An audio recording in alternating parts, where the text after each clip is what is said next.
सोनाम लोछार हिजोको संस्कार, आजको पहिचान र भोलिको जिम्मेवारी।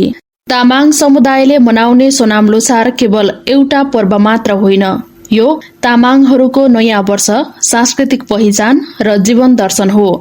प्रकृति प्रेमी समुदायका रूपमा चिनिने तामाङहरूले लोछारलाई परिवार, समाज र प्रकृतिसँग पुनः जोडिने अवसरका रूपमा मनाउँदै आएका छन्। लोछारका अवसरमा छोरी चेलीलाई बोलाएर भेटघाट गर्ने, आशीर्वाद आदान प्रदान गर्ने, आपसी मेलमिलाप बढाउने र सामूहिक खुशी साटासाट गर्ने परम्परा रहेको छ। तामाङ घेदुङका अनुसार सोनाम लोछार राष्ट्रिय पर्वको रूपमा मान्यता पाइसकेको हुँदा राष्ट्र प्रमुखदेखि विशिष्ट पदाधिकारीसम्मले शुभकामना सन्देश दिने परम्परा बनिसकेको छ। लोछार समयको चक्र र प्रकृतिसँगको सम्बन्ध। लोछार मनाउने समुदायमा लो अर्थात् वर्ष 12वटा हुन्छन्। ती वर्षहरू पशुपक्षी र जीवजन्तुका नामबाट चिनिन्छन्। मुसाबाट सुरु भएर जंगली बधेल वर्षमा पुगेर चक्र पूरा हुन्छ। यसले तामाङ समुदायको प्रकृतिसँगको गहिरो सम्बन्धलाई प्रष्ट पार्छ। तामाङ समुदायले आफ्नै मौलिक चन्द्रपात्रो प्रयोग गर्छन्। बौद्ध धर्म अनुसार तामाङ जाति महायान सम्प्रदाय अन्तर्गत पर्दछन्।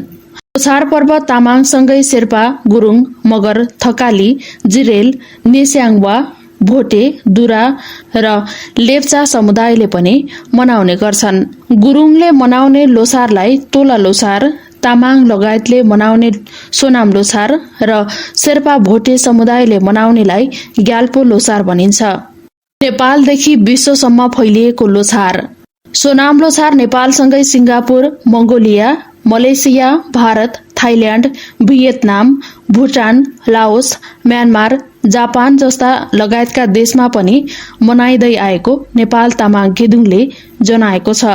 यी देशका बौद्ध विहारहरू लोछारका बेला रंगीन ध्वजा पाताका पुष्पद्वारा र आकर्षक सजावटले झक्कीझकाउ हुन्छन्। विशेष गरी डाँडाकाँडामा रहेका नेपाली बौद्ध विहारहरूमा गरिएको सजावटले परैबाट मानिसको ध्यान तान्छ। हराउँदै गएको संस्कार र पुनर्जागरणको प्रयास। समयसँगै तामाङ समुदायका मौलिक संस्कार र परम्परागत कार्यक्रमहरू कमजोर बन्दै गएका थिए।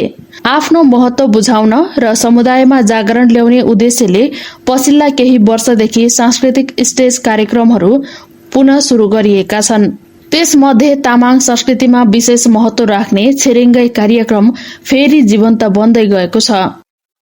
छेरेङ्गै कार्यक्रम बाँचिरहोस्, फुलिरहोस्, शुभ रहिरहोस् भन्ने भावसहित लामो आयु र सुस्वास्थ्यको कामना गर्ने, आशीर्वाद दिने सांस्कृतिक विधि हो।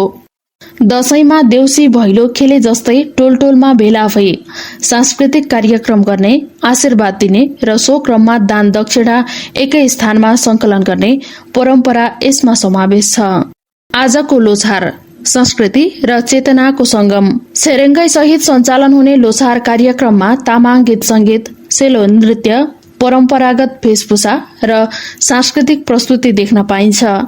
यस्ता कार्यक्रमले नयाँ पुस्तालाई आफ्नो भाषा, लिपि र संस्कारप्रति गर्व गर्न सिकाएको सांस्कृतिक अगुवाहरू बताउँछन्। भोलिको लोछार संरक्षण र हस्तान्तरण।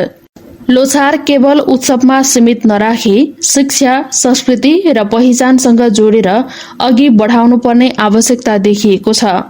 छेरेङ्गै सहित सञ्चालन हुने लोछार कार्यक्रममा तामाङ गीत संगीत, सेलो नृत्य, परम्परागत वेशभूषा र सांस्कृतिक प्रस्तुति देख्न पाइन्छ।